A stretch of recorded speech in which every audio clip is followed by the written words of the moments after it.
Once upon a time, there was a well-loved Zen teacher, Zen monk teacher. And if you know anything about Buddhism, there's this doctrine of anatman, which sometimes is translated as no soul. There's no like fixed, stuck part of yourself. And if you know anything about spiritual teachers, you'll know they can be a bit like broken records sometimes. They get their thing. Mine's like, I gotta develop empathy, man. Oh, empathy's what's gonna save the world. Maybe meditate, but you gotta have empathy. We'll get on this subject and we'll just talk you to death about it. So this was his subject was no soul. There's not like in don't get scared, but like, you're not stuck the way you are. Hey, if you don't like the way you are, hey, you're not stuck that way. And if you do like the way you are, that could get bigger and brighter than ever because there's no like fixed part of you. So he's on and on and on, and his students have the natural response to this after a few years of hearing the same broken record Zen master. It comes time that he is close to passing away from this world. And he gathers the disciples together in the monastery and says, I'm going to give you a very special teaching. So they perk up, they stop yawning, they perk up. He says, after I pass, if you not only put my body on the pyre, but my entire sleeping mat, which in a lot of monasteries, their sleeping mat is where they meditate. They basically live on their pallet, right? If you put my body and my entire pallet onto the pyre, my soul will visit and speak to you after my death. The students have never heard talk like this from the master. What in the world could he be referring to? So they're very, very intrigued. Now, the master, he's a Zen master, he's very somatically aware, and he knows tonight's the night that I'm going to go. Please leave me now. I must do my contemplation. So the students all leave. The master is also very aware in that he knows where they hide the fireworks for the Lunar New Year celebration. And when everyone has left and gone to sleep, he sneaks out so that he can gather these fireworks and quickly stuff his sleeping pallet with them before anyone wakes up. With a pallet stuffed with fireworks, he drifts off into a blissful sleep so that his soul could give them a very special teaching the next morning at the funeral pyre. Get it? The fireworks are going to go off. Oh, okay. Best jokes are the ones you have to explain the punchline. The Zen tradition is really fun because they have a thread of comedy that runs throughout what is otherwise a very serious spiritual path. Very, very serious. But you'll listen to some of these Zen teaching stories, and eventually you figure out that the proper response to these koans is actually that you should snicker a little bit. If your heart was really open the way meditation is supposed to work on you, you would hear some of these tales and you would go, that's ridiculous. And you and the Roshi could have a good-hearted chuckle.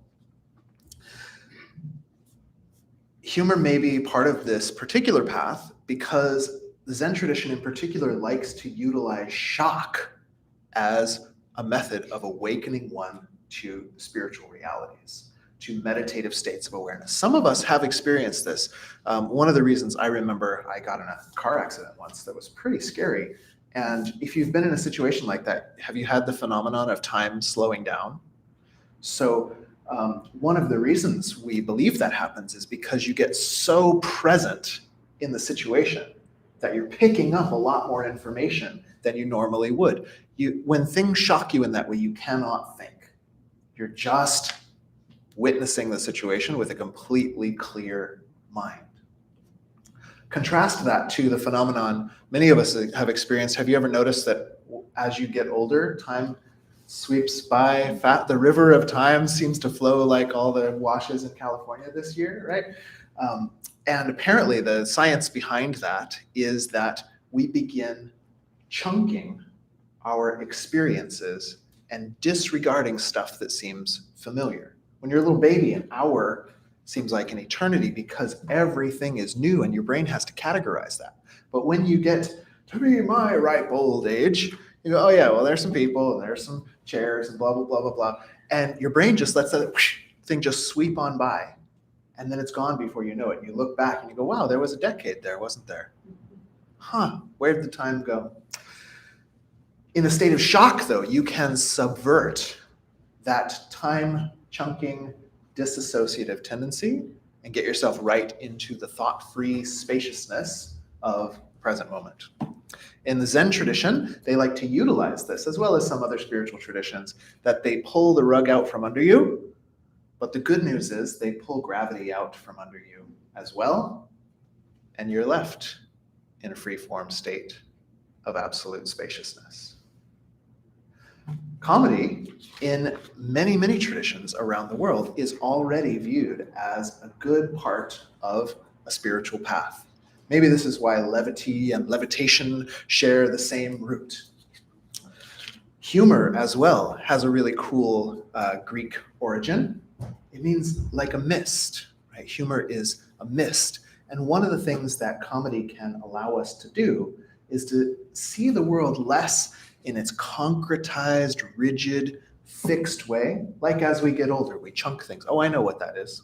I know what its potentials are. And we might be able to step back and view them as a little more misty, to view things as perhaps there's a perspective that I've never seen this from before. Okay, blah, blah, blah, blah, blah. Great. There are probably an infinite variety of types of jokes in the world. There's probably an infinite types of jokes. But for the sake of conversation, I'm going to tell you that there are two types of jokes. Two types of jokes. The first one I'm going to call so relatable. So relatable. This is the in the long time ago, there used to be the you might be a redneck if jokes. Did anybody ever hear those jokes, right? I don't know if those got canceled or not in the Great Purge, but they weren't necessarily like a punching down from the elite toward oh, you rednecks have this.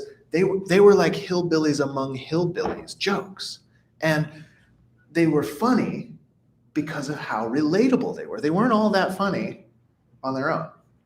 If you took them out of context, if you took the relatability out of it, you just have people's mouths making silly sounds on a Sunday morning. Let's see. Here's a relatable one. This, I don't know if you can see that. Thanks, Donna, for sending this. This says animal pranks on the Ark, and the lion says, "Here he comes. Give me half a dozen." And the birds are plucking these feathers out, and then the lion's got the feathers in his mouth. Right? That's pretty cute, right? But if you were never raised with the story of the Ark, it would make no sense, right? It depends on this certain kind of tension. Oh, there's only so many birds on the Ark, and this lion is ruining the whole thing. And then maybe if you're a Unitarian Universalist, it'll bring up the ridiculousness of trying to fit all the animals on one boat, and what's the engineering challenges associated with that. And this will bring a bit of a chuckle if you're in on it. But a lot of the warmth that it brings up, we find, comes actually from the relatability of it, more than necessarily intrinsic funniness in the joke itself. Okay, this one, Grandpa is drawing the lines. Okay, so a little better, right? So relatable, because many of us relate to having someone, as we grow up from a child, have our thing, what's it called, height drawn. And then as we grow down as an adult, it's not as exciting, but they're treating it as exciting. See, the best jokes are the ones that you get to explain the punchline to. So these are so relatable. Another version of joke is, I call it, ain't it a shame? Ain't it a shame? And you'll see people's comedy routines where they'll just spend 20 minutes, this will happen and then this will happen. Huh? Ain't it? And we all chuckle. There's nothing funny about what Rodney Dangerfield's hypothetical wife, put him through. But the hyperbole of that, supposedly in a previous misogynistic era, is relatable back to someone's experience. So relatable. Or ain't it a shame? And then you have parodies, tropes, and memes. So you'll have a whole, what, can I do an Arnold Schwarzenegger voice? I don't think so. But you'll have a whole thing where people just say stuff like the voice of a known celebrity, and it's funny. Like, why? Like, are we making fun of a world-class bodybuilder who worked his way to being a governor, even though he's an immigrant from Austria, and he had to renounce the Nazism of his father and see the air, and now he's like a human rights advocate and speaks in a very anti-fascist way, like, that's not funny. But when you do his voice, people laugh. What's going on there? So it's relatable. It's like, oh yeah, we've all seen Arnold. Get to the chopper. Okay, cool, man. Memes are some of my favorite. Oh, I didn't load up any memes. But if you're around on the internet, you'll know that there are little catchphrases and things like that really are not all that intrinsically funny. But then somebody will put them with a new picture. And the meme has carried on, but with this totally different creative thing. And then somebody will take that picture and put it with a new catchphrase. And it's this whole thing of humor that like depends on Instagram to function. Pretty cool, pretty cool. Some of it depends on TikTok to function. So you should call your representative and you should look at S.686, the Restrict Act, and see how it's even worse than the Patriot Act ever tried to be. Oh, but that's not funny. Let's get back to how relatable. Okay, so relatable is one brand of humor, and the other, I'll say, is surprise. There's a whole other brand of humor it's just a surprise. Some researchers used to think that this is where the laughter instinct came from, like in chimps, if you startle them, they'll make smiling-ish faces and laughing-ish faces just from startlement. And some believed, I think that this has been debunked now, but some believed that was possibly what developed into humor in humans. Wherever it came from, if you surprise us just right? It can't be my car accident. That wasn't very funny. It might have made it on America's Funniest Home Videos. People will laugh at all sorts of stuff on there. But if you startle us just right, like startle me safely, ooh, you get this whole brand of humor. So what do we got in here? Let's see. I think I've got another one of Donna's in here. Okay, you can't see this, but you can see the professor, I think, who says, along with antimatter, dark matter, we've recently discovered the existence of doesn't matter, which appears to have no effect on the universe whatsoever. Ridiculous. Was it from Marx? This was from Donna. Yeah. May I say? Yes, please. These came to me through my oldest and dearest friend in 7th grade, who gets all these great things from one of her friends who is a retired professor in Canada. And he sends stuff that I've never seen else. I haven't seen any of these. Great. I saw this one a while ago, but it's still great. And it's just ridiculous, right? Like, doesn't matter at all. So what do we have in here from my research this week? You've got, this is like audacious humor, right? Some of the old Monty Python stuff. Like, you can't explain what the heck they're about. It's just ridiculous. Like, it's just absolutely ridiculous. Hyperbole, right? Things where you just inflate something. Steve Martin sort of figured this out early in his career. I watched his master class, and he figured out that you could do something stupid and then just keep doing it beyond any reasonable length of time for stupid stuff. And then people would laugh at that. Like, great, because it's surprising. Like, okay, a couple minutes of stupid. All right, this guy's stupid. 5 minutes of stupid? Like, what is going on? And then we enjoy that. We enjoy a little bit of what the heck is going on. It's refreshing. Okay, madcap, they say. And then the old bait and switch. The old bait and switch, right? So the punchline of many jokes, like formal jokes, is going to be a bait and switch, right? Oh, we helped them cross the road, but they really didn't want to go. Oh, how unexpected. Oh. Punning is a type of bait and switch, right? So, do I have one in here? Oh, yeah. I like this one. Don't stop me if you've heard this one. All I've got are old jokes today. How did Pavlov get his hair so soft? He conditions it. This is also what I did research this week. They call highbrow humor, right? You have to have had privilege to get a certain degree of education in order to be able to understand the joke. So try not to exclude people with them, but they're the best I've got. Okay, I also like this one. Person goes into the library, they say, "Do you have that book that compares Pavlov and Schrodinger?" Pavlov and Schrodinger, librarian says, "It rings a bell, but I can't say whether it's here or not." So whoops, what happened?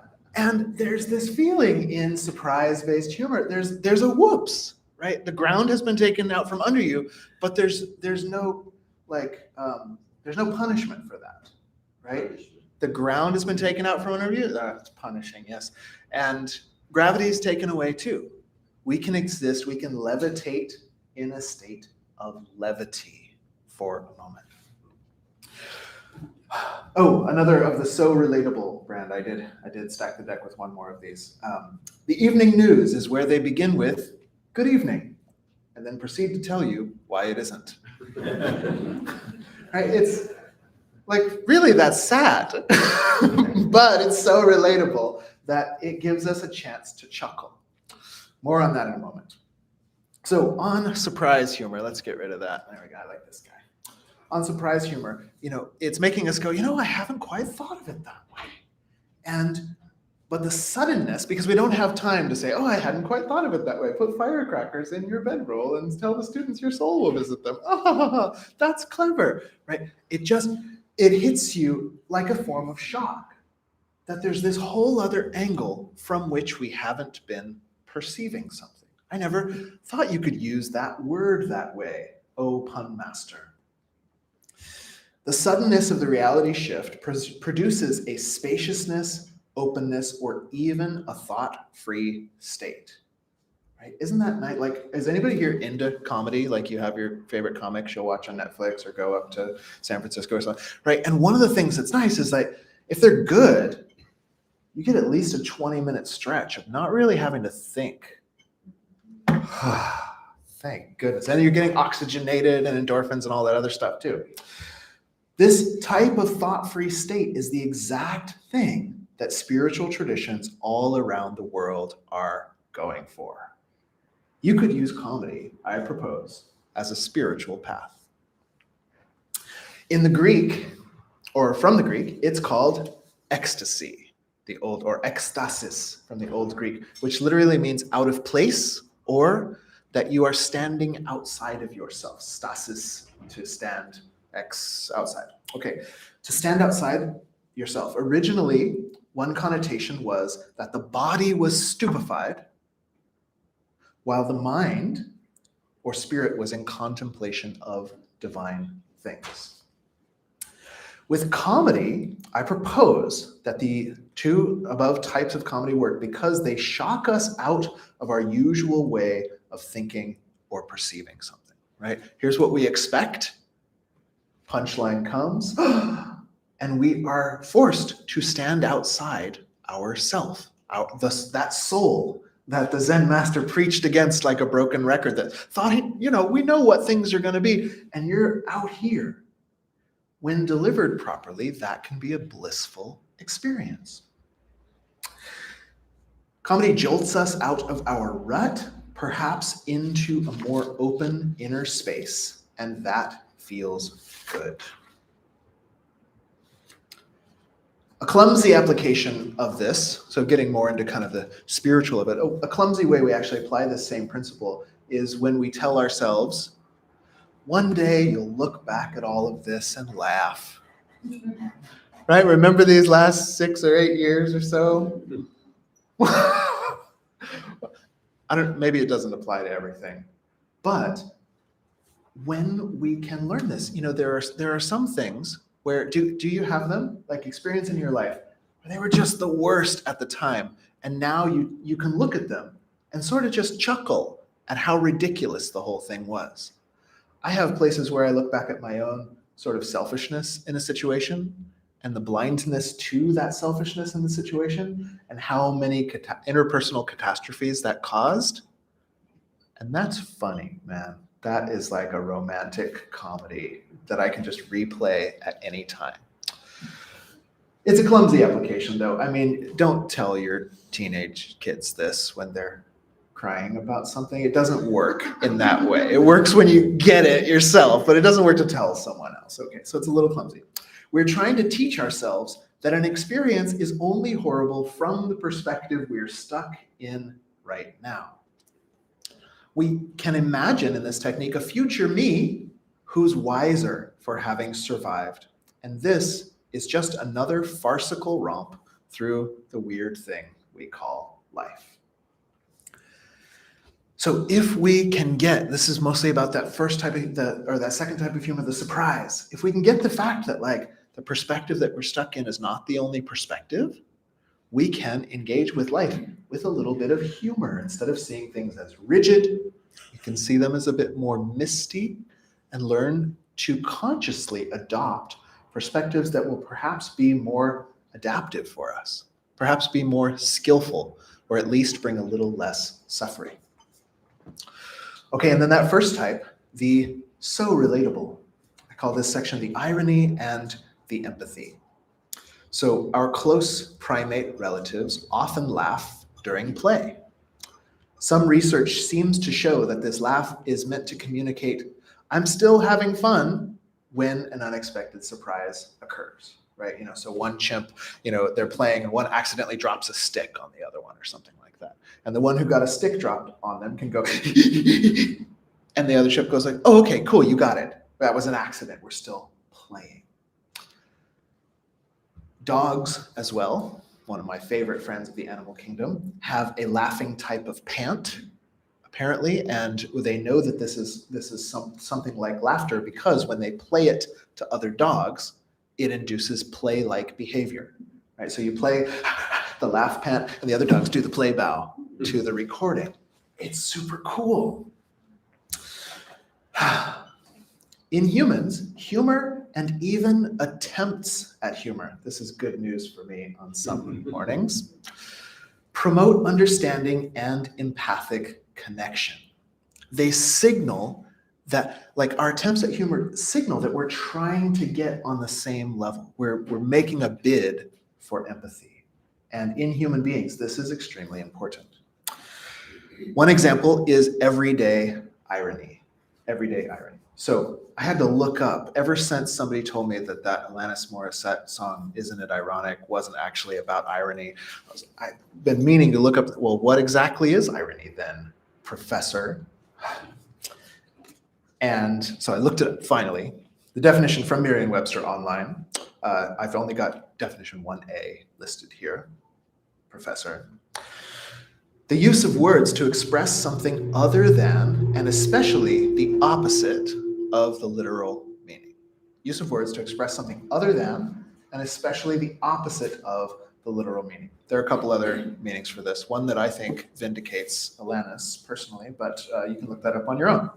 So irony likely started out as a surprise type of joke, using the incongruity to form a sort of therapeutic shock. It's hailing outside before you leave the house and you say, oh, but at least the weather's pleasant, right? And in a human, the brain goes, huh? And that's fun. It's fun to have your brain go, huh? And it can cause that thought-free ecstasis for a moment. But nowadays, irony often plays the part of a so relatable type of humor.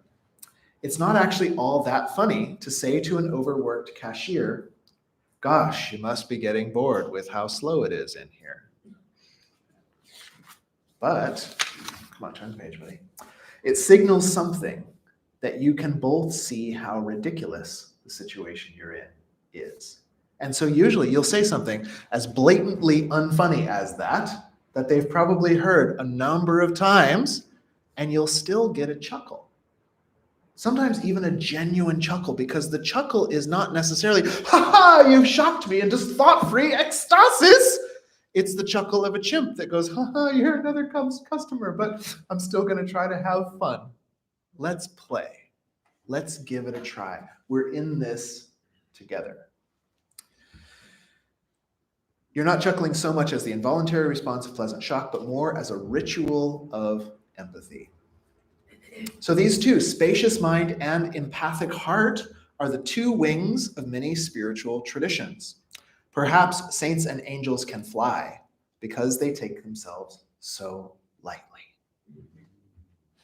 Understanding this, we can see that enjoying some good humor is not only fun, but possibly expansive to our inner life too. Okay, just for completion, we must say not all comedy, I believe, is fit to be a spiritual path. Not all comedy, I believe, is fit to be a spiritual path. Let me give you my three. Number one, defensive deflections or deflective humor. Oh, wow, that must be really hard for you to be going through all that. Oh, well, blah, blah, blah, blah. And then you tell a joke. Right? It'll get you through. It'll get a nosy, over-empathic person off your back. If you can laugh them off. But, it doesn't make for much of a spiritual path. Instead of promoting the capacity to stand outside and see something from a different perspective, we're attempting to bypass very real situations. With this, another form of this defensive deflection can be extensive self-deprecation. Now, there are comics who make a good living at this, but I'm not sure we should count this as comedy that could make for the basis of a good spiritual path. Okay, that was number one. Number two, punching down. Punching down. I see no way that punching down can be the basis of a spiritual path. Do we all know this, right? So number three is going to be comedy that takes joy in the misery of others, but number two comes first, because poking fun at, somebody who didn't want to get indicted, but then they did, and they present themselves as like the strongest person in the universe, and then they say, well, how can nobody likes me? I mean, that's a little funny, isn't it? Totally different than making fun of a community or a member of a community who will receive violence based on your jokes. I'm looking at you, Chappelle. Sorry, unpopular opinion, I don't know. There's this thing going around, like nobody can take a joke anymore. Everybody, all I did was like call into question this whole thing, blah, blah, blah, blah, blah, blah. And they don't realize that they're directly contributing to violence, to suicide, to anxiety, to depression, to real harm to people. We got to know this and just get rid of punching down in your comedic repertoire. There's an infinite variety of other kinds of jokes. Okay, and then the last one is humor that rejoices in harm.